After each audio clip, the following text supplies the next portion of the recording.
Watch The Atheist Experience live Sundays at 4:30 p.m. Central. Visit tiny.cc/YTAXP and call into the show at 512-991-9242 or connect to the show online at tiny.cc/callaxp.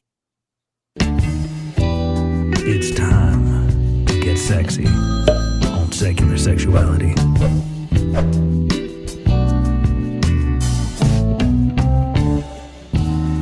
Hello and welcome to Secular Sexuality, the only ACA show I'm aware of to ever interview professionals in lingerie.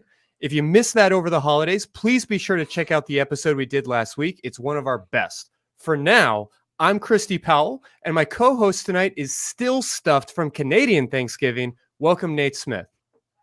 Hi, Christy. Thanks for having me back. Happy to have you.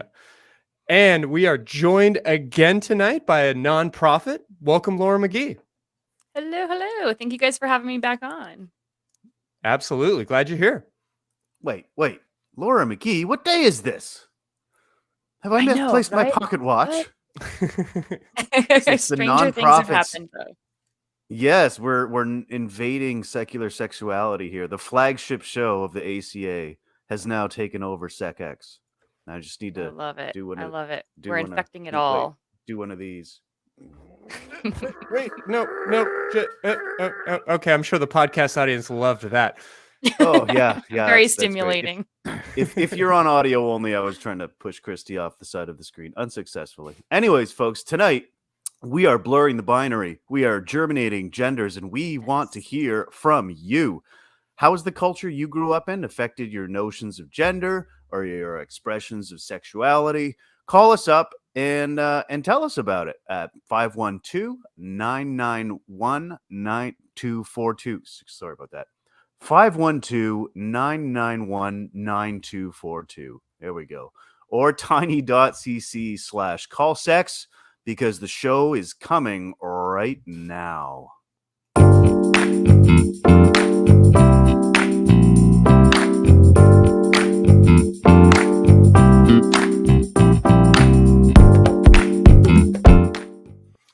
All right. Well, that sound means that we are starting this week the same way we do every week with what is turning us on this week. Laura, super excited to have you back. What's got you turned on this week? Besides being back on this show, I would say, I know, dude, I love Secular Sexuality. It's actually my favorite of all the ACA shows. So that definitely turns me on. But no, I'm a huge podcast fan. So I think last time I brought up a podcast, but this time I'm going to do that again with a different one and throw out Dan Savage with Savage Lovecast. He's a sex positive podcaster that gives just relationship advice and answers different sex questions. But what I like is just how all inclusive he is with all kinds of different topics. So if you think that something is too taboo to ask a question about or to bring up, he is the person to go to ask that question. Yeah, no, you're absolutely right. Long-term listeners of this show will definitely have heard me say that there wouldn't be a Secular Sexuality, at least not as we know it, if it hadn't have been for the Savage Lovecast. And I regularly recommend to my clients and really to anybody who is working to, I don't know, I guess maybe have some exposure therapy and to sort of sort out some of those maybe religious, cultural assumptions that they grew up with. It's a great way to be kind of constantly exposed to like where the pulse of sexuality is. I was having a conversation with a client about it just today, about how you can kind of sort through all of those religious issues and you can get your mind right and you can come to a place where your values and your philosophies have changed and still have some real extreme discomfort over the idea of, you know, people who are of the wrong genders falling in love with each other, or people who are having the wrong type of sex that just brings up some like uncomfortable, visceral reactions. And that podcast for me was a great way to sort of get exposed to those ideas and in normalize. a really casual, sort of jokey sort of way. And Dan Savage likes to put his foot in his mouth a lot. And I want to be sensitive and acknowledge that while also acknowledging my like incredible debt to him. I love it. I would say even if you don't think you have any questions about sex, or you think your sex life is great, or you know everything there is to know, turning into a show like that, at the very least, it exposes just the wide variety of The sexual. wide variety, yeah. Yeah. Yeah. Cool. Well, Nate, buddy, what's got you turned on this week? Well, I have a little anecdote I thought might be relevant to what we're talking about tonight. So, as our audience might know, I work in an industry typically dominated by straight, burly men. I'm in skilled trades, and recently I got a couple of friend requests from some colleagues that I don't think knew that I'm gay, but I was just like, yeah, okay, whatever, click. You're gonna find out. My profile pic is me and my partner, so I noticed that we had some mutual friends, and one of them is my partner's brother. So I asked him, "Oh, hey man, how do you know so and so?" He's like, "Oh, I've known him for years. We go way back." And I'm like, "Oh, well, that's cool. I'm engaged to his little brother. Bet you didn't know that. Surprise!" And he's like, "Yeah, no, I didn't. But yeah, we should go out for a beer sometime." It was like not even a big thing. He's just like, "Yeah, let's go have some beers." So that was nice. Don't know what I was expecting, but it was nice just to have it not be a big thing. Culture's changing. Yeah. Yeah. No, let me validate that really quickly, because I think it can be easy to say like, well, I probably shouldn't have been nervous about it in the first place. It's 2021 after all. And I mean, it is, and that should be the way of it. But we all know folks that are still constantly getting berated for that kind of thing. So glad to hear that it's something of a nothing burger. I actually appreciate you like bringing that up and sharing that with us. It was pretty But cool for for me. Sorry, yeah. go ahead. Well, for tonight, we wanted to have kind of a broad conversation about how there are so many things that we just sort of assume or take for fact about gender and sexuality and sex and all these different pieces that are actually just culture. And I wanted to dive into that a little bit.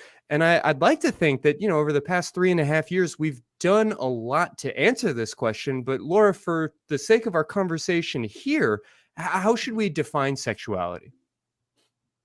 Oh, okay. So that's interesting because people will think different things when they say sexuality. It could be sex as in gender or what their body parts are. It could also be what what type of person they're attracted to. But interestingly, when I was doing some pre-research, it also talks about behaviors, like sexual behaviors, whether or not Hmm. premarital sex is accepted or unaccepted. So the term sexuality is super broad, right? And when I tend to hear it like, hey, what's your sexuality? I think of like sexual orientation, like what types of people are you attracted to? But in fact, it could mean any number of things, like how what your views are culturally on what's acceptable or unacceptable with sex. So sexuality being more open or more closed or more traditional or more liberal, right? Um, so it's definitely got a broad meaning to it that hopefully tonight we'll be able to kind of zone in on a little bit.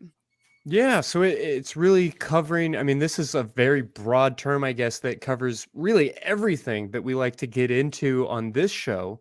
And I suppose then that is distinct from this idea of gender. Sexuality and gender being two different things. Yeah.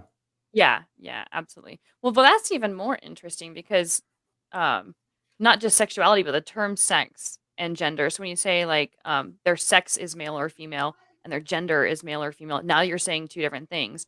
Whereas in the past those two terms were sort of married together or interchangeable. Now we're Hmm. noticing that well, A, sex is not so cut and dry, right? Whether you're male or female. There's a lot of gray area that I hope we get into tonight. But that those two terms need to be distinct because there are distinctions between someone's biological sex and then a culture's views on what their gender is, which is like the roles that they would play in a culture. Yeah, and we've got so much to cover here, and I'll be really curious to see where we actually end up. But I'll go ahead and acknowledge for myself that for a good while of my early education, I sort of understood that okay, our gender is more than just our body parts. Our gender is our personal experience and these kinds of things. But maybe sex is that thing that's sort of immutable. That's the thing that's genetic. So even at that stage of my life, I was willing to embrace like, oh, okay, you're transgender, but your sex is still discreetly XX or XY. And I just want to say to anybody who is maybe still operating from that place, I see you. I definitely sure as shit don't judge you, but you got some learning to You're do. wrong. Yeah. That idea was beaten out of my head well before I was able to sit in this chair. And I'm, sitting in this chair in large part to help remind people of that fact. So I'm sure we'll be breaking down some of those kinds of things, but I wanted to just take a really quick moment to recognize that sex is a lot more complicated than just chromosomes. And that's certainly something we've said on this show before, but it bears repeating because it is a very common cultural myth that frankly ends lives, that has like very dire Absolutely. real world consequences. Well, I think that there still is sort of that mentality out there that your sex is how you present physically. And so you're already at the chromosome level, which is way beyond that conversation. But there's still so many people out there that are like, well, if you have a penis, you're a boy, and if you have a vulva or vagina, you're a female. And there's so much wrong with that. But I know that a lot of people, when they're talking to those types of people and the trans activists, when they're talking to those types of people, will say things like, well, when you see a woman walking down the street, do you know she has a vagina? Like, have you seen it? Right? So Sure. there's already like this, we make a lot of cultural assumptions based on how someone appears or how they look without actually knowing.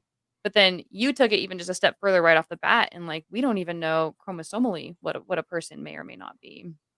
Yeah, no, just to simplify it a whole hell of a lot. If you are walking around thinking that all 7.5 billion people on this planet can be discreetly separated into a XX category or a XY category, you are very far off the mark.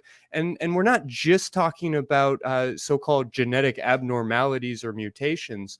Certainly there is a lot to be discussed there. That's maybe a more biologically, genetically, scientifically oriented conversation than the one that we wanted to have tonight. But that feels like a very important thing to just stress at this day and age. That It's being also said, funny how it's mhm, sorry, Chrissy. It's just funny how most of the people who are insisting that you're either XX or XY suddenly become geneticists when they are completely unaware of things like, like Klinefelter's or super male syndrome or right. XXYY or any of the it's like you're not even aware of the anomalies, and yet you're willing to you so I just wanted to point that out before you move on. No, it's really worth saying. But if we are broadly speaking about gender in terms of usually more or less falling into kind of two broad categories, how universal is that framework cross culturally? It's not, to answer it shortly. Um, so gender is pretty significantly different in every culture, even amongst those cultures that have the binary of like here's this male and then female. Even within those cultures, there's a lot of variation, and sort of like I would say like the way that they practice things, the way that that their definitions of what a male or female is change. But there are many, many, many, many cultures that have more than one gender. And I wish I remembered the name of it. There was one that I studied a few years back that had seven distinct genders. And they boil the genders down more by what role a person plays in society, more so than their physical sex traits, right? So they were very loose about what that gender was. But there are a lot of cultures today that recognize third and fourth genders, which I think is still a bit too limiting when you think about it. Sure. But yeah, but the two that came to mind that are relatively well known that people in the audience may have already heard of, are the two spirits of the Native Americans, Hmm. which is just recognizing that there are males out there that present more as female or identify more as female. Um, so that I find a little bit more limiting because now you're talking about a third demographic, but there's still more out there to be done. So recognizing a third gender is fantastic. but it's like one more box instead of opening up the whole range and the whole spectrum. Yeah. And there's something similar in Mexico. It's pronounced Muxe, but it's spelled Muxes. So those are men. If you were to see a picture of one today, you might identify them as being like a queen. But they're not. There's a lot of differences. So they're males that identify as homosexual and prefer to dress as women. So they are sort of a blend of some of our different concepts of, well, we have gay and we have transgender and we have say queens who prefer to dress that way but don't necessarily have any other physical traits that are female, right? And they sort of blend it together into one label. So it's interesting because I mean those are just two examples, but those are cultures that already readily accept that there are different expressions of gender and they celebrate those. So the Muxe in Mexico they're really celebrated within their cultures. Which is, I think, a important thing to highlight about this whole discussion. It's not that we're necessarily like scanning the globe and all of history, trying to like Right. cherry pick little examples of people who maybe believed what we want the world to believe. Like we're not trying to push some kind of agenda. What we're trying to reflect here is the reality that so many of us just assume that these things are biological, hard and fast realities when they're just not. They're constructed. They are just assumptions that we make because that's what we were taught and because that's what our parents were taught. And that's because everybody in our culture, everybody around us was taught these things. And come to find out, when you teach people different things in different parts of the world, you get different experiences, even though our Absolutely. genetics are largely the same. Yeah. Yeah, So that it's funny that you say not to cherry pick and stuff because in preparation for the show, I made just a really quick list of, I don't know, maybe a dozen or so different cultures that just have different genders, like more than just the binary gender. And you're right, it's very easy to be like, well, it's that culture or that culture. But the idea I think to highlight that's the most important is that there is no strict definition and that it all Mhm. comes down to what people are taught early on is or isn't acceptable, more so than what's biologically natural. Yeah, it strikes me too whenever I hear of these culturally accepted, third or other genders, is that in Mhm. my experience, from what I've heard, and maybe you can comment on this, Laura, but it's almost always not Christian ones. Like Yeah. it's indigenous cultures, or Yeah. Colonialism has a big part to play here. Yeah. I'll let you two weigh exactly. in on I that, was but gonna yeah. bring that up. Yeah. And there are even cultures that they've shown that in the past they had multiple genders or a looser definition of genders or even sexuality, like what they see as appropriate sexual behaviors. Once they're exposed to colonialism, they can see historically where those rules start to tighten up a little bit and those things start to change. So there are cultures that once accepted third genders that don't anymore, or that once were more Yeah. maybe sexually liberated and aren't anymore. And I thought India was a really, really good example of this. Like historically, they were a very sexually liberated nation, and then colonialism came in and really squelched that. So they had to go through similar to what we're going through now, sort of a sexual what do you call it, like liberation again, where they sort of regain their sexual identity. Yeah, Well, they've and got to big shoes to fill with the Kama Sutra. Go ahead, yeah. Christy. And I was gonna, yeah.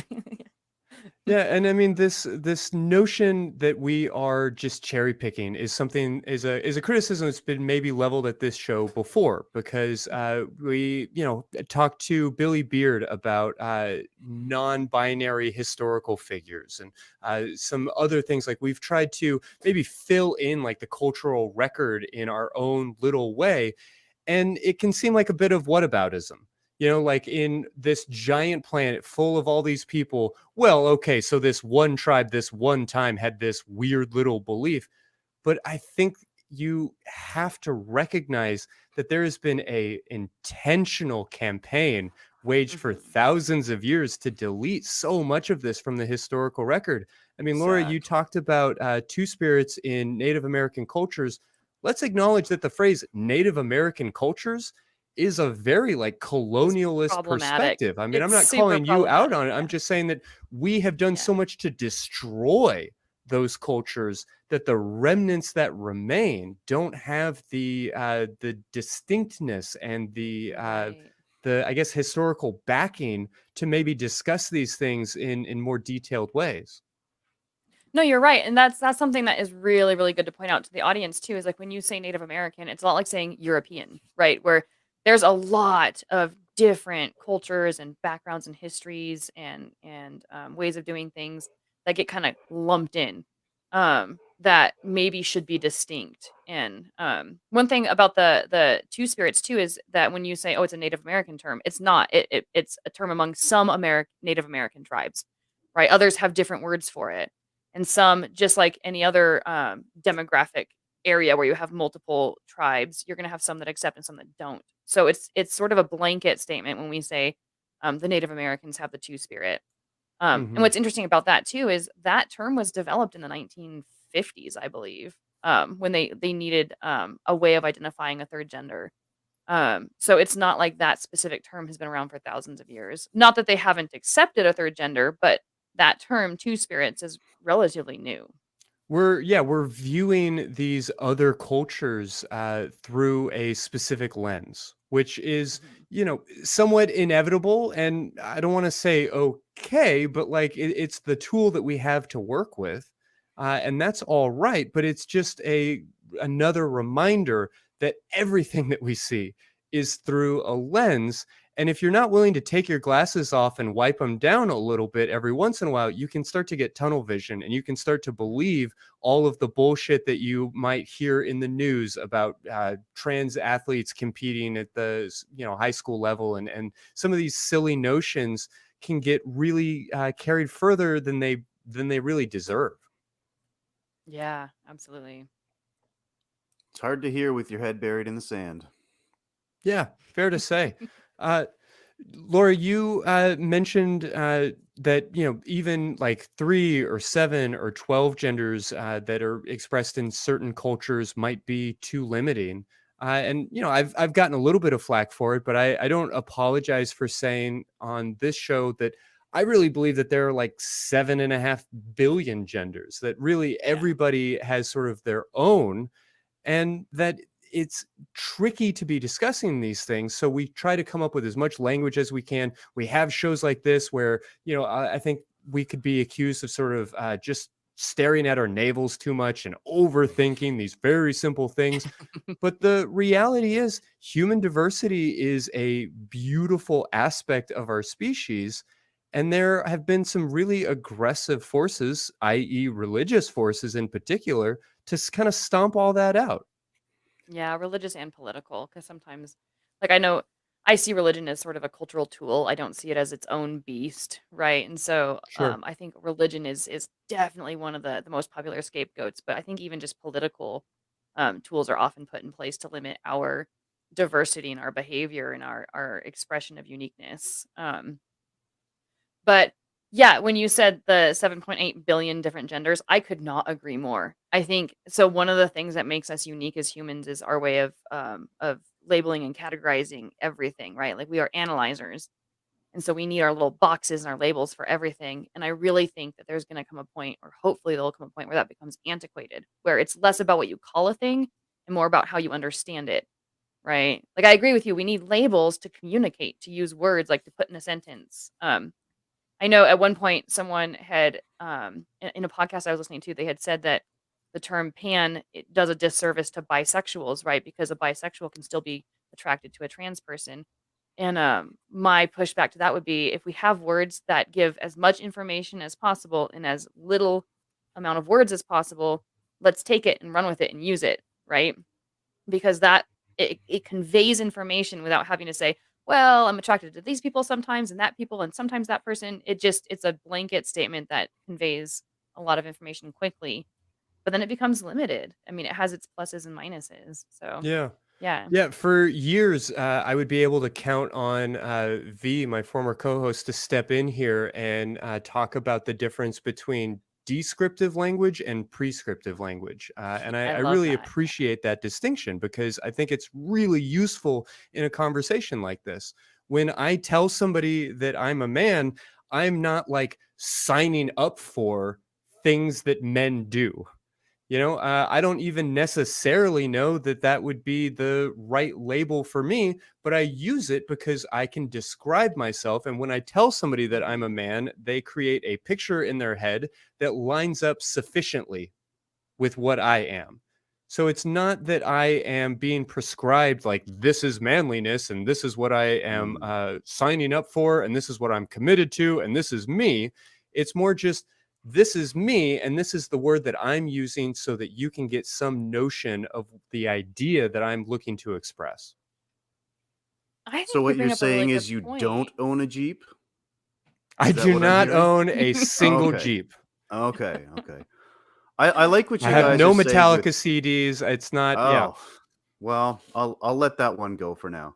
The way that I've explained it to folks is kind of like a number line. Like there isn't just 0 and 1. There's actually an infinite amount of numbers between 0 and 1. You go 0.112, 0.115. It's kind of like it's like a dimmer switch, right? It's Mhm. not 0 or 1.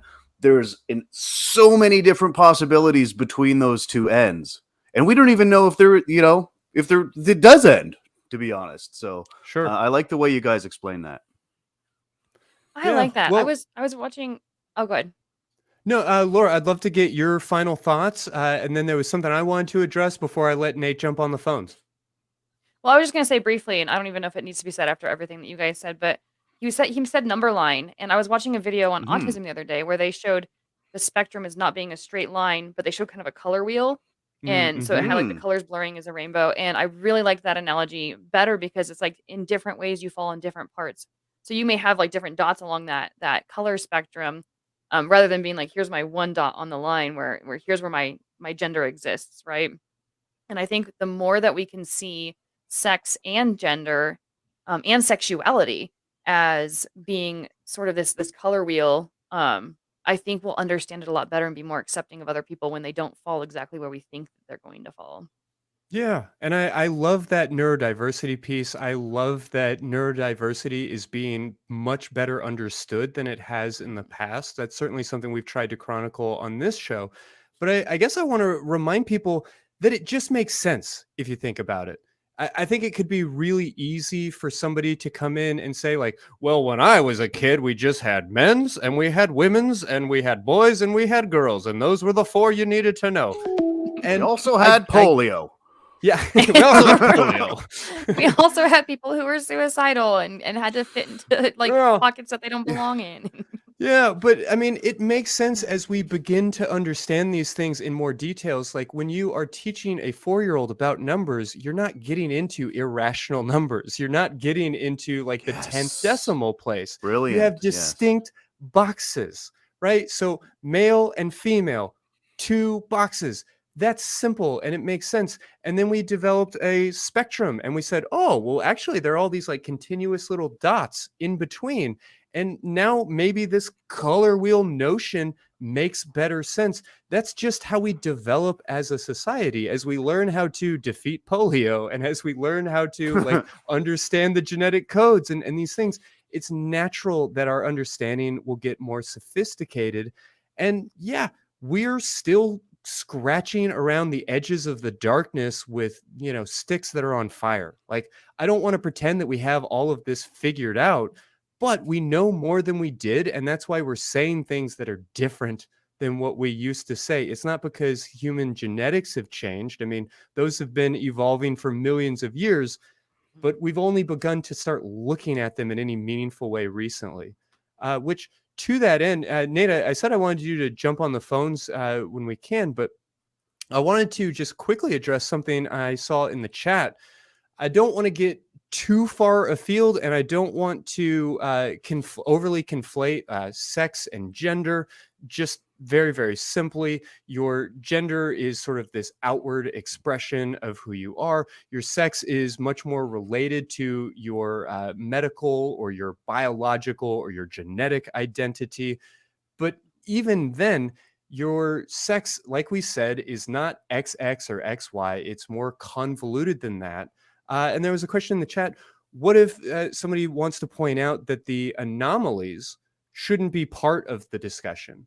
And I think the notion here is that if, we are talking about just sort of the general way that people present, maybe we should say like, okay, some of these like very rare exceptions are outside of the norm, and we should sort of silo those into a different category and maybe dismiss trans identities and these things as perhaps like genetic anomalies or things like that.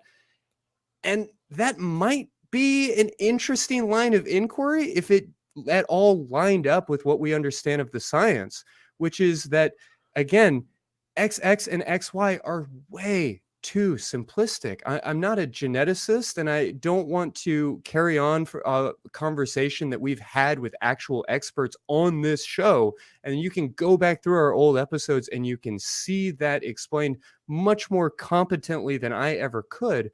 But I really want to stress that your genetic code is so much more complicated than those two distinctions. And it's worth acknowledging that, yes, Klinefelter syndrome and triple X and Fragile Y and these different things, they might be sort of rare genetic anomalies, but there's so much more that goes into both sex and gender than just that one chromosomal pair. So if you are still confused about these issues, that's okay. They're very confusing, but be mindful not to spread misinformation or to buy into a bunch of bullshit. We have done our very best to try and document these ideas on this show. I will make sure to have in the show notes for this episode much more detailed scientific examinations of how the biological sex idea is something of a rounding error. And I would just beg you to work to inform yourself about some of these things. Yeah, So and if I could maybe just go ahead. if I could just maybe add to that rant before we move on, like, it doesn't matter to me whether 1 in 50 people in trans or whether 1 in 50,000 people has Klinefelter syndrome.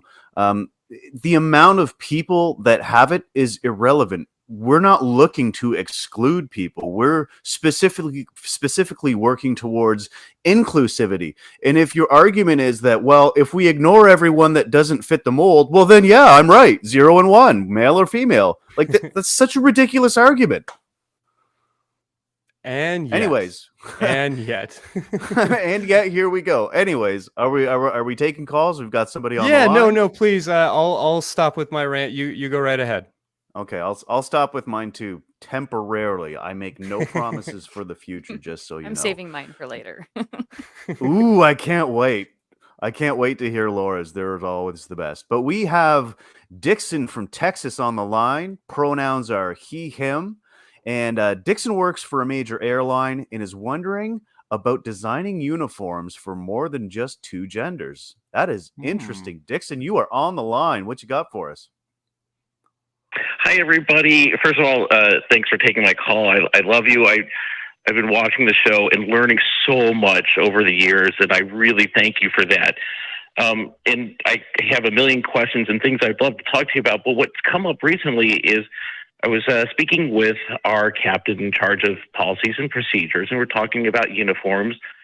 She was suggesting that, maybe we should have 2 different gender uniforms, and you can just pick whichever one you're going to want to wear for your career. And I thought, well, what about people who are gender fluid or non-binary? And I realized really quickly that we have no idea what we're doing. And, we're 2 cisgendered people trying to figure this out.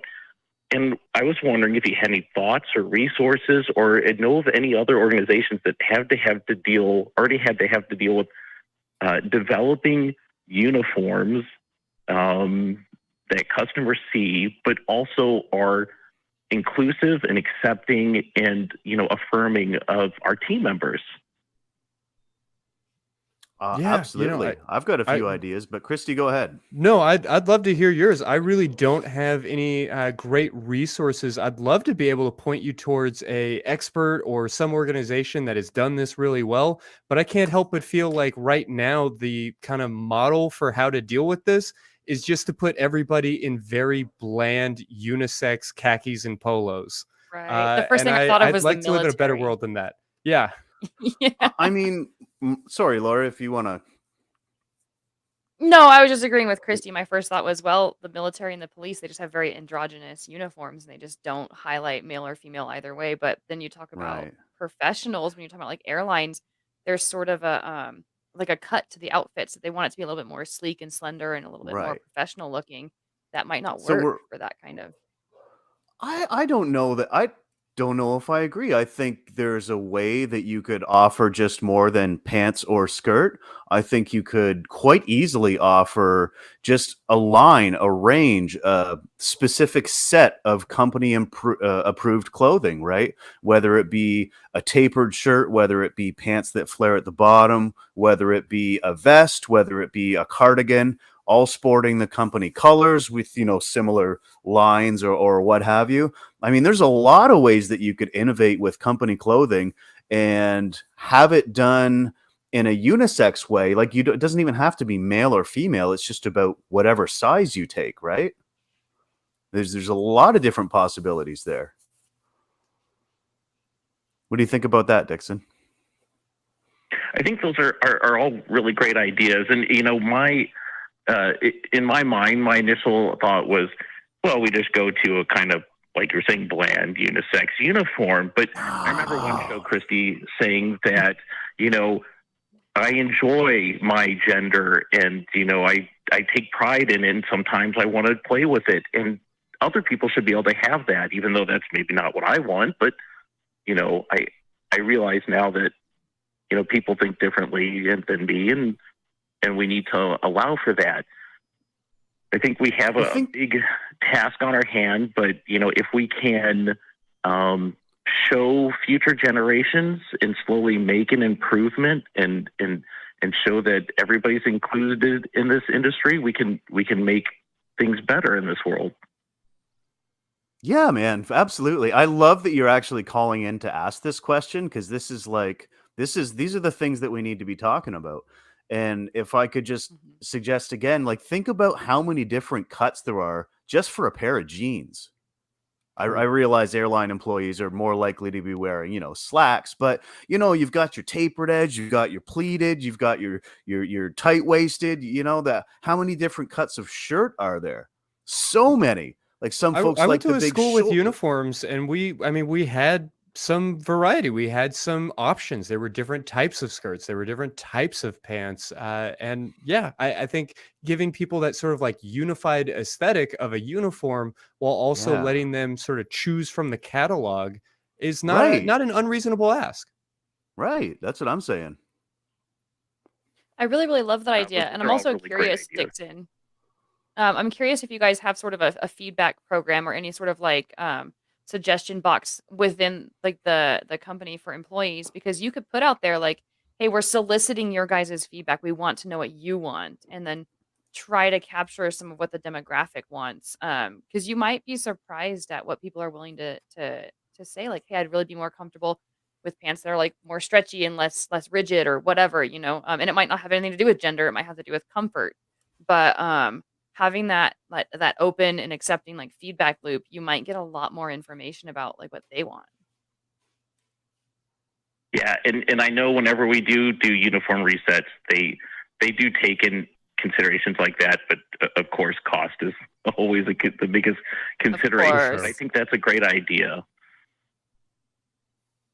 Yeah, I don't think it's too out of the realm of possibility to ask a big airline to, have a few different options for pants, a few different options for shirts. Like, I went to a Catholic high school and they could do it. Right. And the thing is, we have different options now, but they still are categorized male, female. And I think that needs to be blurred and opened.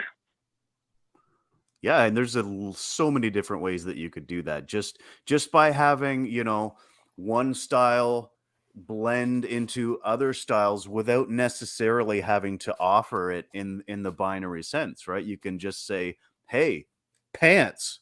Hey, shirts." Like That was it my doesn't need thought. to be Like just from a leadership standpoint, as you're like setting these parameters, I think allowing people to blend categories, so to speak, is perhaps the best thing that you can offer. So that somebody may have a like masculine cut pant and perhaps a more feminine cut t-shirt or shirt or whatever is appropriate there, allowing people to not feel obligated to wear like the men's tie exclusively with the men's shirt or however that might operate for y'all's organization. Allowing people to blur those lines, I think, is maybe the best policy or the best thing that you may be able to put forward here. Those are all great ideas. I really thank you for helping me think about this in new ways. Yeah, well, Dixon, best are of you luck. in the atheist community Discord? I am not. I am, even though I'm technically knowledgeable, for some reason I have not tried Discord yet, but I need to. You should, because it just dawned on me. Somebody was in there in the gender and sexuality channel. It was a couple of weeks ago. I'd have to scroll up for about 3 hours to find it. But somebody was talking about non-binary clothing designers. So I don't, I think there's a real chance that you could probably get some, get a professional to weigh in on this with different cuts and different options for you, and it wouldn't cost you an arm and a leg, or wouldn't cost the airline an arm and a leg. Yeah, right. Yeah, that's a great idea. I think I'm going to have to build the courage and break that technology barrier and do it. It's not that hard. It's not that difficult. It's super simple. I figured it out, and I'm not tech savvy at all. It's basically like the old chat apps. I don't know if you remember, like MSN or ICQ or anything like that from back in the day. It does have like an AOL Instant Messenger vibe. Yeah. I will say though, if you're on Facebook at all or any of the other platforms, how I got on Discord was somebody walked me through it because I could not figure it out. So if you're not on Discord but want to get on, I know that there's people in the community who you just throw it into chat or up on a post somewhere and they'll walk you through it. All right, I'm going to have to try that. I thank you for all those ideas, guys. I really do appreciate it. Cool. Absolutely. You have a great night. Thank you so much for giving us a call. Yeah, thank you, and keep up the good work. You've taught me a lot over the years, and it's making a difference at least with me. Hey, awesome. That's great to hear. That's good to hear. Yeah. It's so nice to hear that cisgendered people, of which I am one, of course, but it's so nice to hear that we can consider others, right, and work towards that inclusivity. That's even though it doesn't affect me, it's still important to me. I love that mentality. I love that. I was gonna say, like, the hardest part about all of this, I think, is already done, if what I'm understanding is correct, because the policy change and the culture change is really what's the hardest. And once that's done, finding the companies and doing the research, like, it is a pain and it can be confusing, but it really is a lot easier. So if your airline is already that inclusive and their policies reflect that, then you're already way ahead of the game. Yeah, that's definitely true. But let's jump back into things if we can.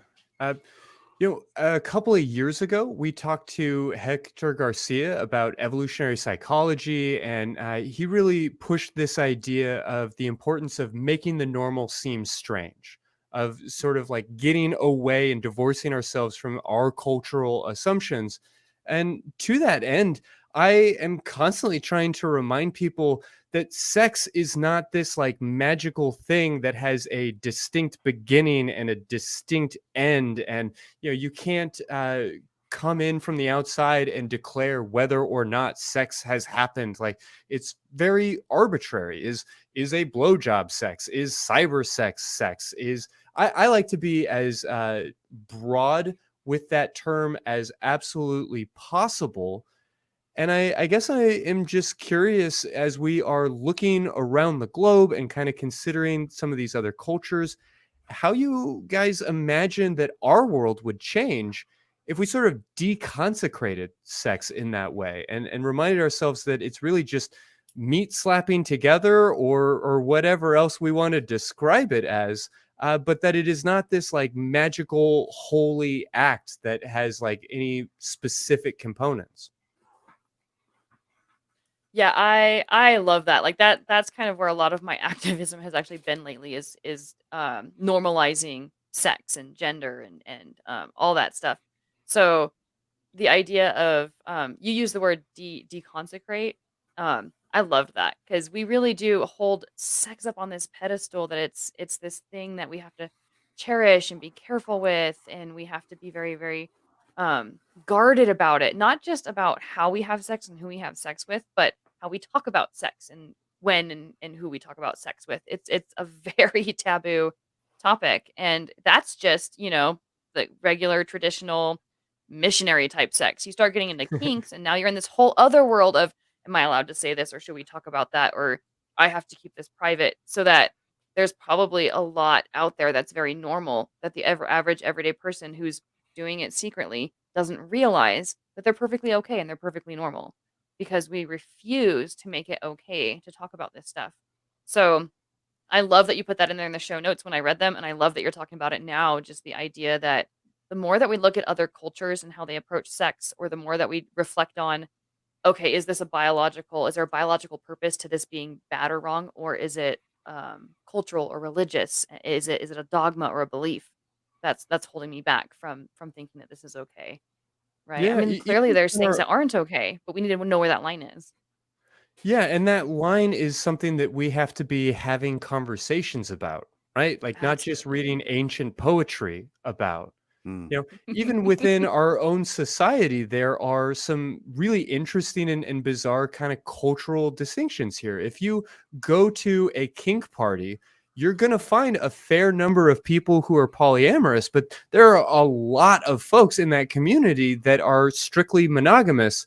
But then what does strictly mean? And what does monogamous mean? Because when you're talking about kink, like, is two fully clothed people giving each other a spanking, is that sex? Like, does that violate our monogamy? We talk about these things much too simplistically oftentimes, and Hmm. I'm glad that we are kind of breaking some of these ideas down tonight. Yeah. Yeah, and I mean, don't get me wrong. The way that I've always kind of looked at it is, missionary sex is kind of like vanilla ice cream. Like, sure, vanilla's pretty good, but give me some Rocky Road, baby, and let me loose. And sometimes you You know? just feel like the vanilla, right? And that's Yeah, okay. sometimes you want some Yeah. vanilla, sometimes you want chocolate, sometimes you want the black Sometimes it's cherry. rainbow sherbet and you just want it all. Oh Yeah. yeah. Just go for it. Yeah. Well, we've said it already tonight, but so much of what we take as biology around gender and sexuality is actually just culture, and I'm tired of pretending it isn't. Yeah. Do y'all have any examples of sort of culturally bound, like biological facts that we hold on to? Maybe we shouldn't. So I know you brought up a couple. I don't know if you want to be the one to talk about those, but one that I'm going to steal from you is Yeah, that you please. can break the hymen. Like I when I read that, I was like, that's one of those myths that still goes around today. And so just to get into like a little biological lesson, it's more like a scrunchie, right? Like it's a tight, like a sphincter sort of, in a way, and it stretches as you become sexually active and as it's penetrated, right? But it never breaks. It's not broken. It's not like you can have it back intact again, right? Um, Well, it's not like and it's a seal that's just like waiting to be punctured. It's not the top of a Snapple bottle that goes like pop, and then it's what's that? like There's a out and it never soda, a comes back. Japanese soda that you push the ball into the soda. Like you have to push the ball down and it pops into the soda. And that's kind of what I think about when I think about that specific myth, right? But Oh man. Yeah, but and there's that is very culturally bound. That's something that you can see in particularly like Western and Christian cultures going back for a ways, but they're not universal by any means. Yeah, and I think one of the biggest myths that's still out there that we were talking about before the show is everything around gender and transgender, right? The idea that whatever you're born with biologically is what you are, or that sex is just determined by your what's on the outside, right? Like your physical Mm-hmm. sexual traits.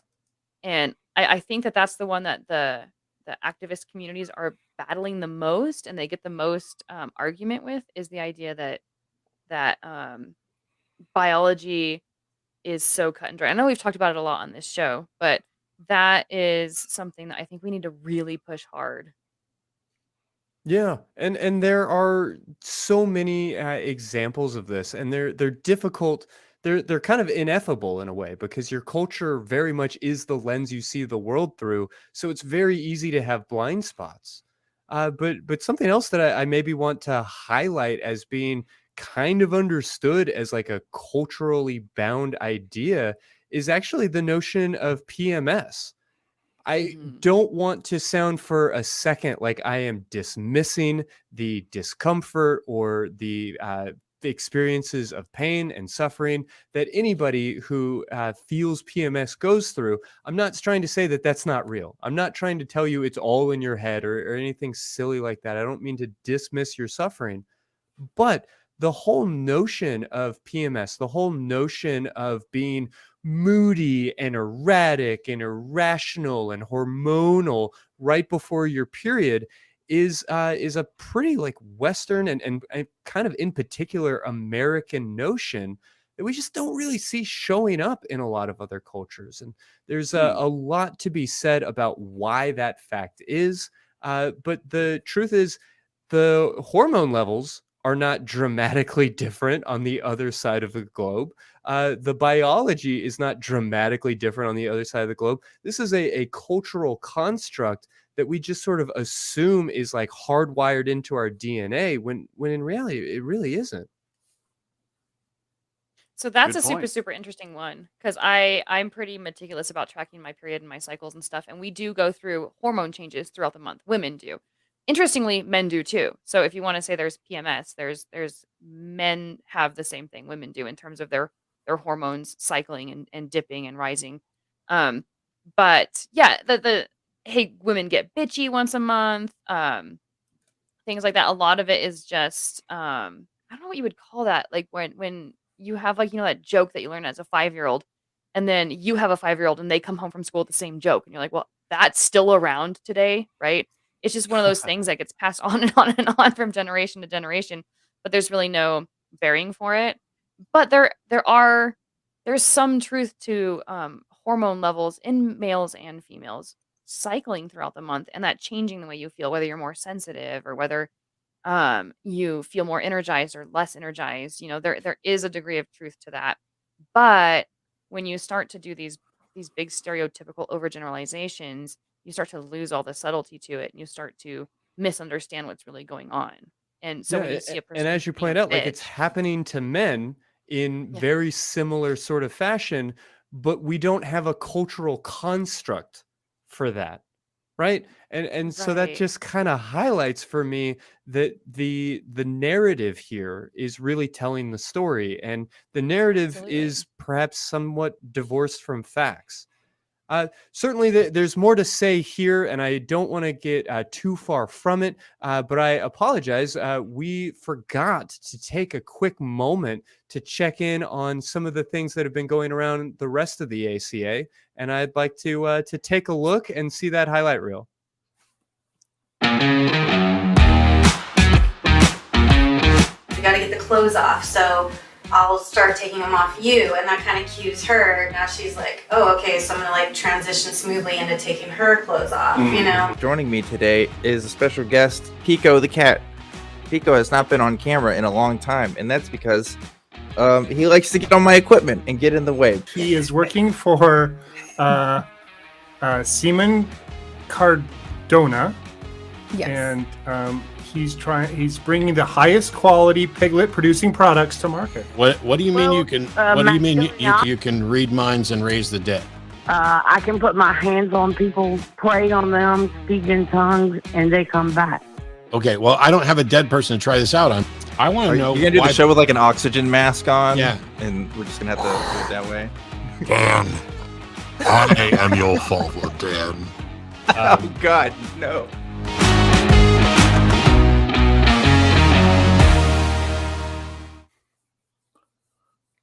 Matt's got jokes. Who Yeah. knew? Good time. But not dead Good people, time. apparently. No, Yeah, I saw would be that much call. more concerned if he did have them lying around. Right. Just to Well, I've got say. one on hand. Let's do something about this. Yeah. Yeah. All right. Well, to get back into it a little bit, I guess I'm curious if there are any cultural practices or habits that Americans are maybe missing out on because of our cultural norms or assumptions. What comes to mind for y'all? All gays have anal sex. Mm. Yeah, and in some ways, like only gays, or like the really kinky people. Like, you know, if you're having anal sex, then you must be like one of those sexual deviants. I think that's a narrative in our culture. Mm. I think just Yeah. normalizing anal sex in general would be a great thing. Yeah, absolutely. I mean, I know, being in the community, I know couples that don't ever. It's just not a thing they do, and they find ways to have fun without poking it in that particular orifice, and that's fine. As long as everybody's happy and everybody's getting giggly, that's cool, man. That's It- perfect. Yeah. The I'd like notions to of really take a moment to highlight that, I think, because we do have sort of a cultural assumption that straight people have sex like this and gay people have sex like that. Gay men have this type of sex, lesbians have that type of sex, and it doesn't need to be. A cisgendered heterosexual couple can have amazing sex without penis in vagina being the destination, without it even being a like common aspect of their sexuality. And I think that more people would be having great, wonderful sex if they were a little bit more sexually intelligent about these Yeah. ideas. Because if we say that sex has to look like this, then we start to get upset that we're not having as much sex as we want, as opposed to just enjoying the sex that's available to us. And whether we're talking about erections being a concern, or we're talking about vaginal lubrication, or any of the other things that might get in the way of penis in vagina penetration, there's beautiful sex to be had. And it doesn't necessarily need to have anything to do with some sort of dysfunction, with some sort of problem. Oftentimes, Absolutely. people, because of their gender identity, because of their sexual interest, or because of the price of tea in China, they just want to enjoy other types of sexual acts. And perhaps, and I think this in particular is an issue for men, they feel like they're not doing their duty. They feel like, well, if I can't like fuck her hard, then you're not doing sex right. And I just want to delete that notion from people's minds as best as I possibly can. Well, and that's your that's notion of basically what I meant. super straight guys sound like. I love it. Go ahead, Laura. Is this They how all sound straight that people way. talk? Is that how? No, I was just gonna say that's kind of what I meant with my awkward earlier comment where I'm like, well, we should be talking about anal more often, right? Is the idea that like when you make something taboo or difficult to talk about, whether people are doing it and are ashamed of it, or whether people are missing out on something that they would find real pleasure in, and they're not getting pleasure in whatever other ways that they're engaging in sex, that has a lot to do with the fact that we make this like cultural narrative that certain things are good and certain things are bad. And the more we're able to break that down, I think the more that people can embrace their own sexuality and either enjoy sex better than they would be enjoying it if they didn't, or if they're already doing it, they can feel less ashamed and know that what they're doing is perfectly fine. Yeah, perfectly fine, but like also sufficient. And I think that's maybe a message we don't talk about a lot, because we might say like, oh, well, yeah, you guys should maybe try anal. And maybe the cultural narrative is that if you are one of those like degenerate, like sexy couples that maybe on birthdays or, special occasions, or maybe you're even one of those like crazy kinky couples that has anal sex like, every 10th time or something. Woo. I just want to say that there's no quota. There's no appropriate ratio. It's not like it's some exotic cuisine that you only cook some of the time. Your idea of a exotic cuisine that you only cook some of the time in some other nation or in some other culture is just Tuesday night dinner. And your sexuality can be much the same way. There is nothing that says that you have to have any particular elements to have a satisfying sex life. And we spend so much time as a culture moaning about the sex we're not having and missing out on opportunities to have incredible sex that's right there available to us. You just reminded me of that scene from The Meaning of Life. Do you remember that when the Protestant guy's there talking to his wife and he's like, I could have sex anytime I wanted. And she's like, what? So, well, we have 2 children and we've had sex twice. He's like, I could go down to the pharmacy any day and say, Harry, I want you to sell me a condom. In fact, today I think I'll have a French tickler. As opposed to that Catholic notion of every sperm being special. Right. Exactly. I'm with you. Yeah. Sorry, I had to throw that in there. Go ahead, Laura. I love it. No, I was just going to get back to your point where you were talking about the fact that anal is not necessary among gay couples, right? Is the idea that every single person has a different type of sexuality and a different thing that they like or enjoy doing. And when I was studying different sexualities in different cultures, there were a few cultures I came across where the name for a homosexual person, when you translate it to English, is like one who has anal sex, right? And so when you said that, I thought about it right off the bat. Like, that's not necessarily true. But that stereotype permeates like not just our culture, but at least the other ones that I read about, right? If not more. So it's very interesting that you brought that up. And it's something that we should probably be talking about more. Yeah, one of the first gay couples I ever met when I was a teenager, we sort of hit it off and we're talking about it. And I was still kind of more or less in the closet at the time. But that topic came up, and he told me that, that really doesn't happen very often because we're just not into it. And it just blew Nate's teenage mind. I'm like, what? No pokey. How are you? Does that give me that gay card right now? But yeah, that's the way it is. I mean, some like it, some don't. I do. It's great. Give it a try, folks. Yeah. I mean, growing up in a very like conservative Christian environment and having sex like very rigidly defined in all of these ways, heterosexual normative sex that only takes place in the context of marriage.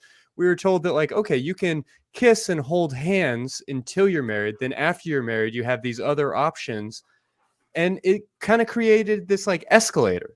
This idea that like, well, you start by holding hands, then you have your first kiss, and then maybe you make out, and then, you go to second base, then third base, and there's like this progression of things. And I remember in high school, my grandfather telling me that he and my grandmother still really enjoyed just making out. And it took me a little while to like shake that loose. But I have always kind of held on to that idea that no matter how long you've been in your relationship, no matter what's on the table, I mean, even if you're in the type of relationship where you are tying each other up and fucking each other silly and doing all of these like wild and exciting things, I hope that people listening to this are maybe taking a moment to think like, well, when is the last time that we made out? When is the last time that we did this sex act or that sex act without it feeling like it was just foreplay, a word that you can probably delete from your vocabulary, by the way. Like, you don't need to be working up towards that eventual moment of intercourse. There's such a variety of things to enjoy and explore. You make me think of something. It's almost like a public service message, but sex is not necessarily about the orgasm. It's about the journey there, right? So everything you just said made me think about that. So if people want to work on increasing their sex life or improving it, stop worrying about the orgasm. Just worry about like whether or not you're enjoying all the stuff leading up to it, and it will happen on its own, sometimes whether you want it to or not, right? Yeah. But I think that's exactly what you were saying. Like, just enjoy the process.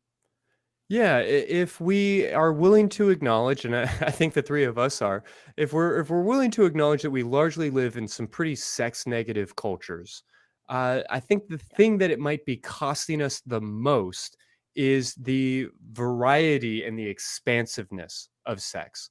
This idea that it really has to be a series of steps that eventually lead to like a very specific and limited number of outcomes is something that we're all poorer for having believed. Mhm. Beyond that, I know that we can't just like look around the world and like cut and copy somebody else's culture and graft that onto our own. But I'm curious if there are examples of other ways of living or other ways of being that you feel like maybe we should be taking a closer look at or maybe leaning more into.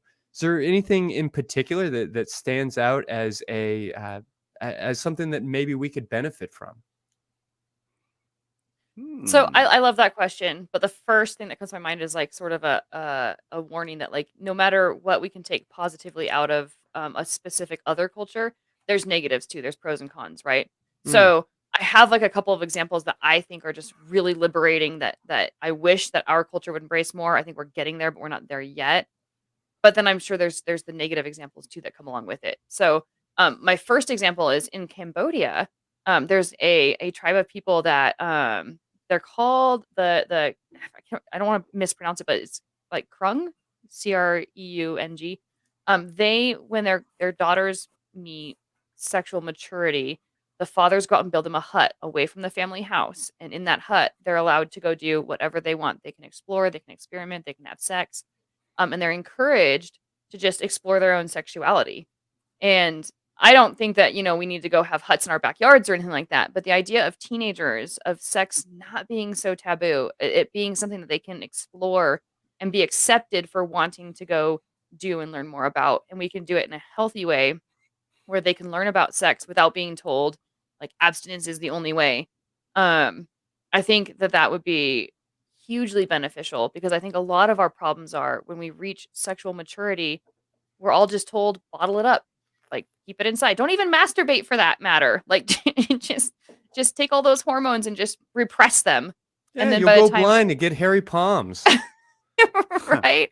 And I'm not saying like I'm not saying like, "Oh, teenagers go out have tons of sex." But at the same time I kind of am. Like we should have more healthy ways of approaching sex with young people that they can explore and they can learn about it without it being taboo or without it being not allowed and You know, like sort of embrace the fact that they're going to do it anyway, right? Behind their parents' backs. So what can we do to make it safer for them? Hmm. I couldn't agree more. I got some pushback from my mother after she learned that I let my oldest teenage daughter have her boyfriend over and spend the night. And she's like, "I can't believe you don't you know they're having sex?" And I'm like, "Well, yeah, probably. But you know what? At least I can tell her that, hey, it's okay with me. Are you using protection? Do you need some protection? Do you need to go to the drugstore? That's fine. Like, don't pretend that it's not happening and don't shove it into these shadowy places where it becomes more dangerous. When you bring it into the light, not only do you eliminate that stigma, you can have more healthy conversations with your children, but your children will be more healthy physically and they're not Hmm. going to have unwanted pregnancies. They're not, or well, they're not going to have as many unwanted pregnancies, right? Because they're going to be smart about it and they're not going to feel shame about being like, "Hey, dad, I need this. Hey, dad, I need that." It doesn't have to be weird. It's not weird with any of my kids. It maybe was at first, but as you have these conversations, it only gets easier. Oh yeah, Yeah. yeah. I have two adult children, and yeah, when they reached that age of sexual maturity, it was the same thing. It was like, well, I'm not going to encourage you, but I'm also not going to discourage you. And so here's what I'm going to recommend. Like here's how to do it safely, right? And yeah, I have my son, my oldest son, his girlfriend lives out of town. And so he's 18, like he's an adult. But when she came into town, I was like, "Okay, condoms, right? Here's this, here's that." And we didn't discourage it because it was going to happen one way or another, right? And so we sat down and had a conversation with him, not about abstinence or you guys aren't allowed to be in the same room alone together or anything like that. It was more like, hey, you've reached that age, you've reached that opportunity, you guys are going to do it one way or another. So let's talk about how to do it safely. Yeah, Absolutely. and useful ideas. And Nate, I'm gonna have you jump on the phones before I get like too far out over my skis. But I feel like in this conversation we are maybe kind of beating up on the notions of culture a little bit. And what I'm really meaning to do is just separate out like culture from biology, because I recognize that we all live in a culture. And we might be able to kind of examine through evolutionary psychology and through cultural anthropology and some of these other disciplines to come to an understanding that, yeah, for the vast majority of the existence of Homo sapiens, that probably teenagers were having sex kind of publicly, kind of perhaps in front of their parents rather than in closed rooms. And we're not advocating for returning to that, but we want to acknowledge that all of these rules and these structures that we've built around these ideas are somewhat arbitrary. Arbitrary doesn't mean useless. It just means that if it's all made up, we shouldn't be pretending that anything is particularly sacred. Is that all fair to say? Yeah, and I'm still measure. wondering how a Texan makes an ice, it's a skiing metaphor. That's confusing to me, but I'll let it go. He saw them once on TV. Yeah. Yeah, right. Watched the Winter Olympics once when I was a kid. But we do have calls. Apparently, this is a call-in show. We've got a couple callers on the line. And first up, let's talk to Jay. Jay from Utah has been waiting for quite a while, so I want to thank you for your patience, Jay. Pronouns are she, her, and wondering about our thoughts regarding stereotypes of non-binary characters in popular media. Jay, you're on the line. Jay, are you there? Okay. And after such a sweet introduction. I know, right? Unbelievable. Well, you know what, Jay? I'm going to give you just one more chance. We're going to throw you back into the queue. I'm just kidding. It's all good. We're going to throw Jay back into the queue. Hopefully, we can get Jay back. In the meantime, we have Dan. Dan in New York. Dan in New York. Pronouns are he, him. And Dan has a question for you specifically, Christy. He's wondering about sex addiction. I will let Dan speak for himself. Dan, you're on the line. Hey, what can we help you with? Hi, everyone. Yeah, Christy, I believe, unless I'm mistaken, it was you that I saw on another show with Matt, and you made sort of an off-the-cuff comment about sex addiction not being real because it was sort of adjacent to the topic, but then you let it slide. And sounds like the type of thing I would say, so curious. Probably me. Yeah. Yeah, I just want to get some clarification on that because, maybe it has to do with the definitions of the words that we're using here. Because in my mind, if I'm using the word addiction, I'm not using it in a this is in the DSM kind of way. I'm just thinking a compulsive thing that you do that routinely, despite negative consequences. So, for example, personally. I play Tetris a whole lot. There's a whole Tetris community on the internet. I play it probably too much. I should probably do a little less and do a little more actual work. And in my mind, I would describe myself as having a Tetris addiction. And so in that sense, I would imagine that there are some people who are compelled to find people to have sex with to the point where it's detrimental to their life and has, good amount of negative consequences. So is that not sex addiction? What were you saying? Yes, so I agree with and am on board more or less with everything that you've just said. But I want to challenge you to change what you're doing because you're right. This does come down to linguistics. This does come down to how we use that word addiction. I have myself a video and a series of resources that I've put together on the idea that porn is like golf. So as you're comparing it to Tetris, I'm totally on board that sex can become problematic. We can make mistakes. We can have sex get in the way of our regular lives. Sex can feel very out of control and we can make huge mistakes. Lives have been destroyed by our sexuality. So I'm not dismissing those problems. But when you say that addiction is anything that you do, despite the fact that it's causing a problem in your life, what I want you to do is stop using that word that way.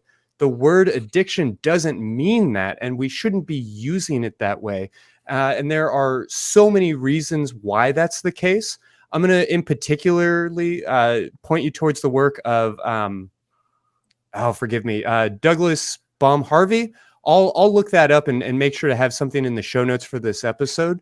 But it is true that sexuality can feel very out of control, that we can feel as if our sexuality is not under our control. And so it makes sense that people want to gravitate towards these pathologizing metaphors and that we want to describe it as an addiction. But the addiction process is a medical one that just doesn't apply here. And that language, I think, robs people of their agency. I think it unnecessarily pathologizes healthy human sexual behaviors. And I think that it just muddies the waters in ways that are really unhelpful and unnecessary.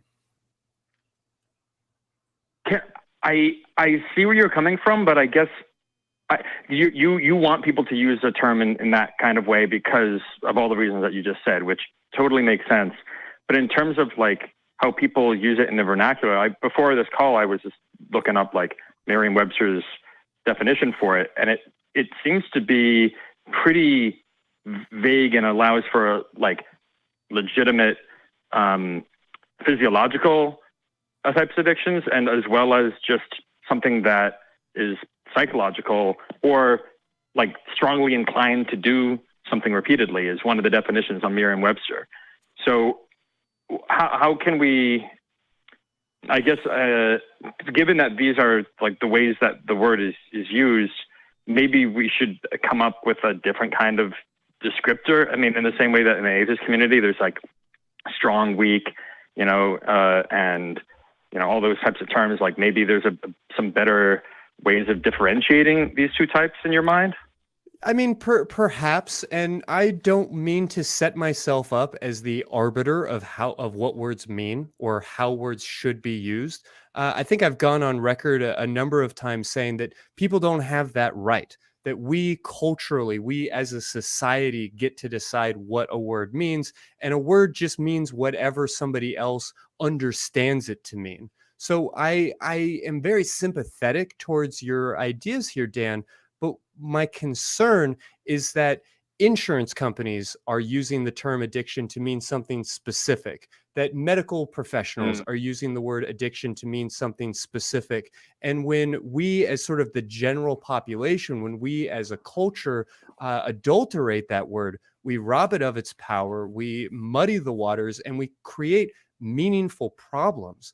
There are significant issues. There are things that happen to people who are struggling with out of control sexual behavior because we culturally use the term addiction. And when you casually refer to yourself as being addicted to Tetris, you're doing a disservice both to people who have out of control sexual behavior and to people who are struggling with withdrawal from heroin. I don't mean to come down on you in particular. This is a large-scale cultural problem that's being propagated and propped up by a for-profit addiction treatment industry. It's a huge, huge, huge problem, and I am not myself qualified to get into all of the particulars of it, but I'd really encourage you to investigate the works of Dr. David Ley.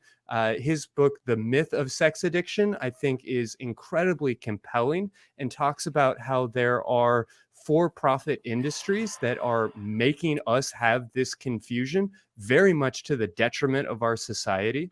I would refer you to Douglas Baum-Harvey and his book, Out of Control Sexual Behavior, where he details the large-scale problems that are caused in people's lives when we try to use the same model to refer to something like Tetris or like pornography that we would use to describe heroin or cocaine and things like that.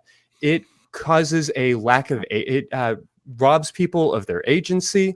It demonizes healthy sexual behaviors, and it's systemically concerning in many, many, many ways.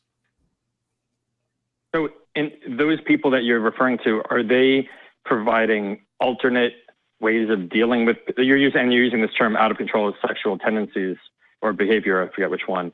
Is there another method that's not the addiction-based method that deals with those people, like some other tool that you're referring to?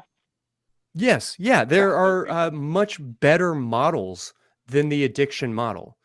There are absolutely ways to understand these problems. Look, I'm a sex therapist. People come to me all the time. I mean, probably a quarter of the people who are referred to my agency come to me saying, I am a sex addict and I want to work on that.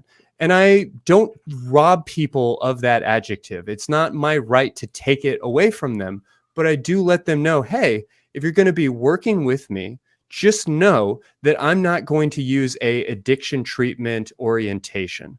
There are certainly wonderful and talented professionals that would watch this video and think that I'm a fool. And to them, I say, fuck off. You're just trying to make a buck. But, there are very valid arguments to be had in this sphere. And I acknowledge that, while also wanting to highlight the damage that's being done by insisting on using that sort of lazy vernacular and by buying into that medicalized, pathologizing type of lens. So one last thing, and then I'll head out. What word, if someone comes into your office saying, I'm a sex addict, what word would you prefer them to use? What would make for a better environment? Yeah, I would love for somebody who is having sexual problems to say that they're having sexual problems.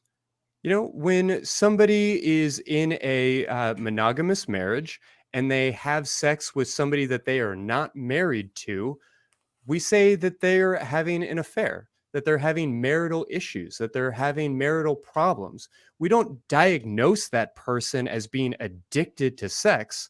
And when somebody loses their job because their values were such that it was more important to them to look at pornography on their work computer than to, honor the values and the rules of that organization, we should be referring to that as a problem.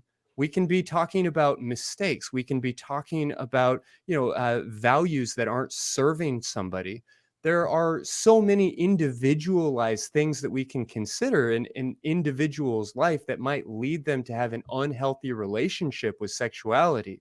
But to think of it in terms of an addiction, to think about it in terms of having a withdrawal component, to think about it in terms of having it override the pleasure centers in our brain, which, just as a very quick aside, I know we're getting really far afield, but anytime you hear somebody say the pleasure centers in our brain, don't take everything they're about to say with a grain of salt. That type of language where people look at an MRI and they say, oh, well, it lights up when people look at pornography the same way it lights up when they have cocaine. It's just such a dramatic oversimplification, and the lack of nuance is hurting people. It is destroying marriages. It is destroying lives. It is undoubtedly leading to suicide and death that could be prevented. And I have to say, the only reason we're having this conversation, Dan, in my opinion, is because of a concerted effort by for-profit sex addiction treatment centers to push a particular narrative. And I just want to push back. I mean, this show was very much founded on that idea. I think that we've had Dr. Darrell Ray on this show a number of times to talk about the myth of sex addiction. And I would encourage you to investigate it further. I have some great resources on this subject that I will make sure are in the show notes to this episode, so that I'm not just speaking off the cuff, and you can actually kind of do your own research and investigate for yourself a little bit. Oh, well, that was very thorough. Thanks a lot, Christy. Appreciate it. I hope it helped. I didn't mean to get all worked up, but thank you so much for asking the question. No problem. Take care. Yeah, have a great Have a night. good one. All right. Laura, I kind of blanked out. Where are we at now? I'm getting a message from the crew. Apparently that counts as our lunch break. Oh, I'm perfect. Okay, sorry. didn't need one anyway. I had a sip or two of my tea. I'm good. Let's press. Okay, perfect. No, but we do have. Sorry, go ahead, Laura. I was gonna say, can we stay on this subject for like just one quick more second? Because I have sort of a follow-up question for Christy that I think might help the caller and maybe the audience. But the difference between habits and addictions, right? And the whole time you were talking, I'm thinking habit, Mm. right? And I was wondering if you could like kind of elaborate on that just a little bit. Like, would you consider that more of a habit and address it in those terms? Well, so I guess to pull back the curtain a little bit, I had been in talks with somebody who is something of a addiction expert that I was hoping would come onto the show and talk to us about sort of the distinction between what we might call a chemical addiction, something like heroin or cocaine or these different things, versus a process addiction. And that term process addiction is not super within like my field of study or my area of expertise. I definitely don't want to dismiss anybody who feels that they are unable to stop gambling. I don't want to dismiss the feelings of somebody who feels like they are unable to control certain behaviors. But using that same addiction mindset or that same model is really problematic, and it just doesn't align with the facts on the ground. There are meaningful problems here. Like, people have bad habits, but often those habits could be better understood through a lens of anxiety, of a lens of avoidance, and through a more like standardized psychological framework than something that entails a chemical withdrawal process. Yeah, big time. Well said. So, Christy, we do have one more caller. I don't know if you want to do that or do a quick wrap up. We don't have an awful lot of time left. Yeah, but, I think I maybe just burned through our entire C block segment. Our time went by particular so rant. fast. That's okay. Let's worth it. please jump on the phones and then we'll kind Okay. of start wrapping things up. All right, we will go lightning round, and I will remind you it is Jay from Utah. Pronouns are she, her, and Jay, you can only blame yourself because your headset died, unfortunately. But we have a few minutes. What did you want to talk about?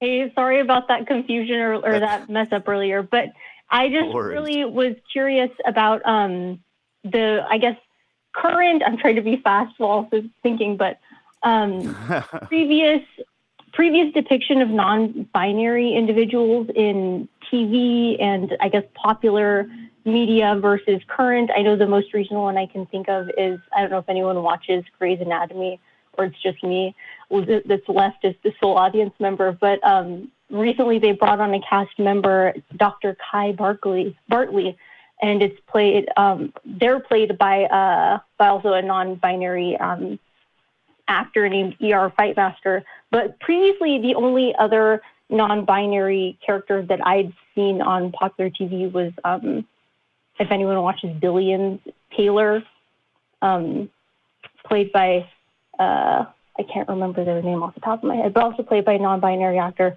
And I think I'm most curious as to what your all's thoughts are on if there's any advancements that maybe have been happening within popular media or television or other media regarding non-binary depiction to the general public. If I could quickly go first, we actually talked about non-binary and trans characters in video games. It was the episode with myself and Puck and Phoebe Rose. So all three of us do think that we are headed in the right direction, Jay. If you want to check out that clip, I think it was a couple of weeks ago. Yeah, 2 weeks ago. So yeah, check out that clip, and we have more time to talk about it there than we do today. So I will let one of these two fine folks weigh in. Laura, I don't know if you've got anything. I'll just say that there are non-binary folks on TV if you like really get around to the edges. Like I think Jay, you mentioned a Showtime show that I haven't caught. I know that Sex Education has a NB character, and there are smattering around around the universe. I know people like to point to Star Trek Discovery and some of these other things. I just can't think of enough examples to really even have a data set to work from. Laura, I mean, do you feel like there's much to hang your hat on here?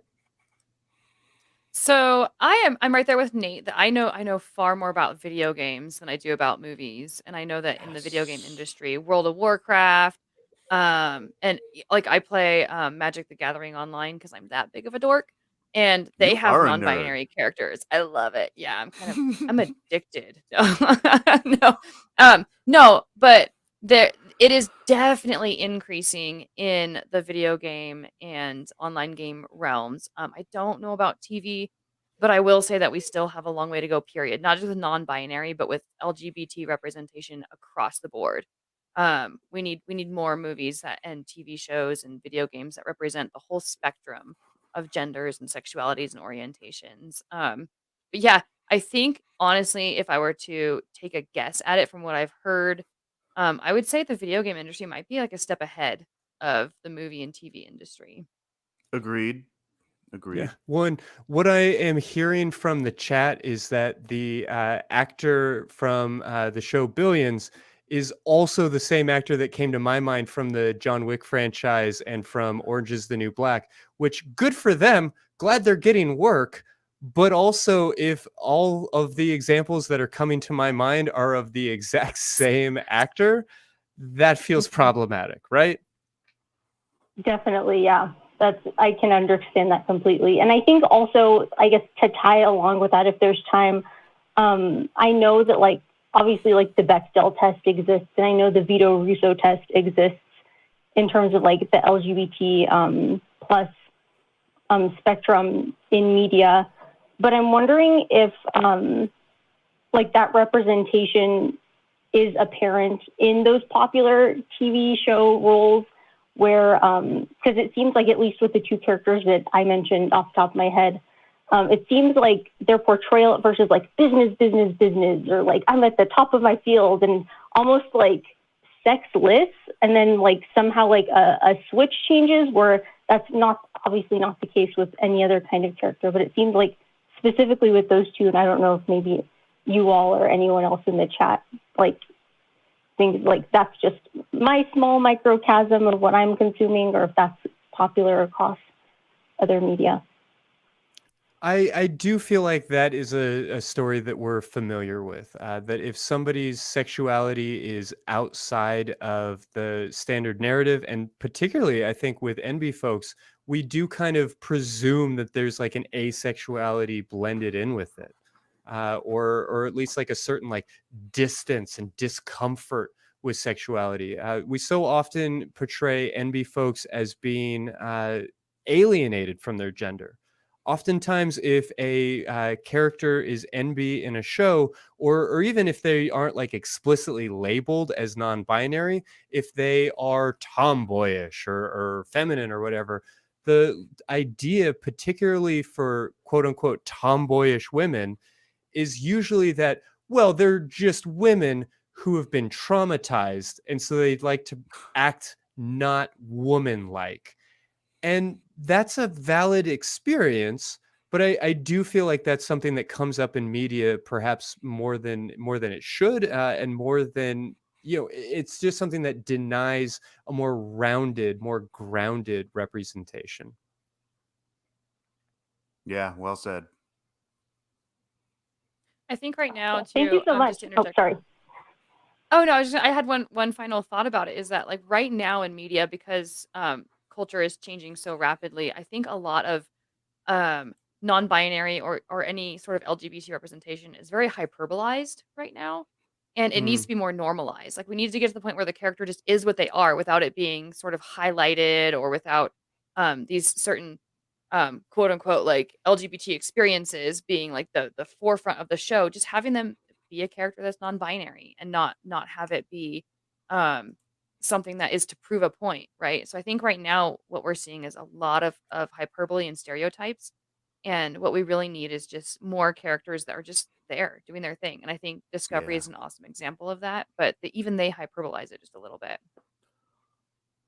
I think they did pretty good with Tig Notaro as the crusty lesbian engineer, because like it didn't even come out that her character was a lesbian until like she'd already been on a few episodes, and then she just casually mentioned it in passing, kind of like as a joke. I like that, and I just love Tig Notaro, so Who didn't love Tig Notaro? And I think I'm she's thinking of a amazing. different character. There was a girl that came on, I can't remember her name, actually it was a non-binary character, but presented as female in the beginning and was sort of what Christy was talking about, where like struggling with that she identity. And that's where I was pulling that sort of, they do it a little bit in Discovery, but you're right. I think in other ways they nail it. It's a great show. Jay, we do need to move on, but thank you very much for calling. And yeah, if you want to hear more about Puck, myself, and Phoebe's thoughts on LGBTQ plus representation in media, I encourage you to check out the show from a couple of weeks ago, okay? Thanks so much. Thank you. Thank you very much for calling. Wow. That was an interesting way to wrap up the show with a little bit of Star Trek Discovery discussion.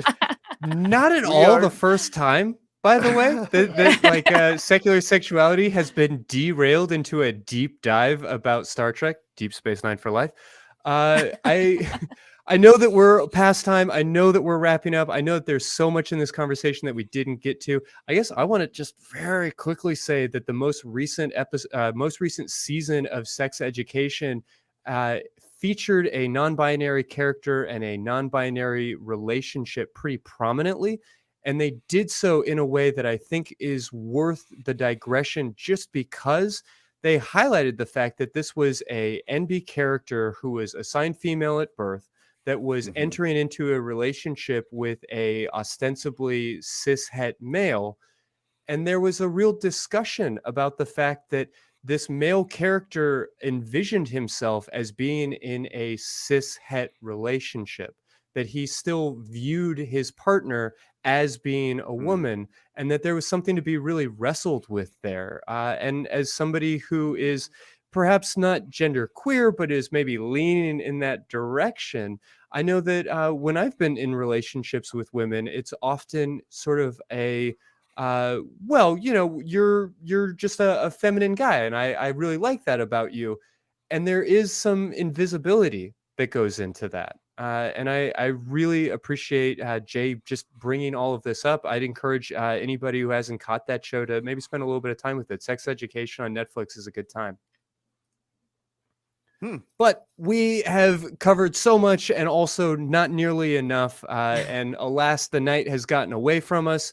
Laura, I know that there were, maybe a dozen different questions that we didn't get a chance to answer. But before I let Nate start to wrap us up and take us out for the night, were there any sort of final thoughts or maybe missed points, anything you wanted to go back for, or just make sure to leave with the audience tonight? Just, yeah, in terms of just culture and how much it impacts sexuality and gender, if you're curious about it, just go look it up. Like, you could Google something as simple as sexuality in other cultures, and you'll just get a smattering of things on Google. And be careful what you read, obviously. Like, you need to be careful what's academic and what's not.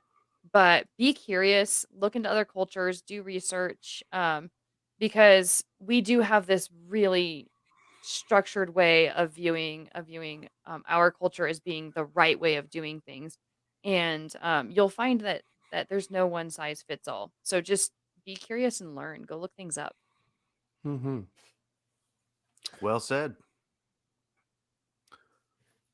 Vet your sources. Spoken like a true nonprofit, Laura. I know, I couldn't just say go check Google. I had to throw a disclaimer. Yeah, right. In You have to throw in. Yeah, there's so check much the garbage out sources, look there. for peer-reviewed studies. Check for other sources. Absolutely. I hate that I have to say that. Well, I suppose we should probably wrap it up. I think we're a few minutes over time, so we'll go ahead and see if we can't get Laura's links up on the screen, Laura is a host of another wonderful show. And if we can get that up, Skeptic Hangout, I believe it's called. There's no graphic. Yeah, we have no graphic. You don't have a no graphic graphic. for We're Skeptic? just hearing from tech. Wow. Well, I'm just saying. I mean, maybe if you invited me on there sometime, maybe you'd get famous. You and didn't get then, the invite? No, you won't. You won't. That's not going to work. Expect. All right. I actually was on one. I was on the Veterans Day episode with Jenna. So it's great. It's a great content, folks. Check it out. It's linktree/skeptic hangout. And it's also available on YouTube. It's pretty easy to look that up. And the atheist community of Austin also has other content, other podcasts that are all available in audio-only format at tiny.cc/AEN podcasts. So all of our different shows are on there. You will often see Laura and I on the nonprofits. And Christy's been making the rounds on the Sunday shows too, haven't you, Christy? I try to get around. I do what I can. I am excited to support the mission. I want to get on a nonprofits episode with you soon. That would be awesome. Bring it on. Folks, Bring it on. Okay, well, we'll make it happen. But folks, if you can't get enough of Secular Sexuality, you can chat with us hosts and fans on Facebook. We have a Facebook group for fans by fans. It is tiny.cc/FBSSG. So come on over, check us out. Tangel's always posting some great content, great memes, great pictures, great polls. So check us out there. Also, there's a great community of folks on the ACD Discord. That is tiny.cc/ACD Discord. Usually we're over there for an after show. I don't think we're going to be able to make it tonight, but it's a great community of folks there. Always available, lively bunch of folks, and they're all super friendly. Also, if you want to get yourself some merch, you can get yourself an awesome t-shirt. Look at that. Oh, look at those. tiny.cc/merchaca. They cut away just as I was showing off my beautiful secular sexuality shirt. And I'll tell you, folks, they're comfortable, breathable, and they look great. You will turn heads with your new secular sexuality shirt. And finally, before we go, I want to see the crew, the other Star Trek nerds. Thumbs up for Star Trek, folks. Star Trek nerds. Give us a Vulcan. Yeah, there we go. Awesome. Oh, we got two thumbs down. Wow. Well, if I would have said I know. If I would have said The Office, I would have got a thumbs up from Katie. But folks, I think we're gonna have to have some pretty big arguments over which shows are good. And in the meantime, I think we should encourage everybody to take a quiet little moment for themselves and give themselves a big ol' orgasm, or better yet, give somebody else one. Somebody else one. Yeah.